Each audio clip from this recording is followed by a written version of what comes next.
In this quick video, I'll show you how to recover Brawl Stars account without email. If you found this video helpful, then please consider subscribing my channel and also like this video. So first of all, open Brawl Stars in your mobile. Once you open it, tap on the three lines, then go to settings and now click on help and support from here. Once you click on it, it will open a new window in your mobile. Now here we need to tap on account.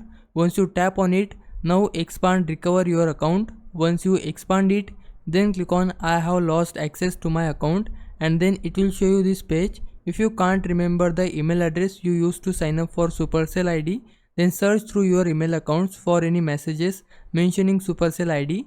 This will help you find the email you attached to your Supercell ID. Once you know the email, enter in-game settings and tap the Supercell ID option.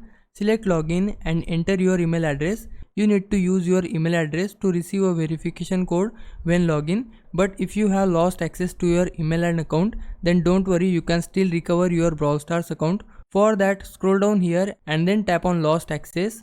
Once you tap on it, it will open Brawl Stars support chat in front of you, and here we need to chat with Brawl Stars support. We need to provide as much information as possible, such as your in-game player ID, account details and any other relevant information. Simply answer to their questions and this will help them to verify your identity. Once you verify your identity, they will usually provide specific instructions on what to do next. Just follow the instructions and you will get your account back. Now if I was a big help, can you please subscribe my channel? I would really appreciate it. For now, thanks for watching. Bye bye.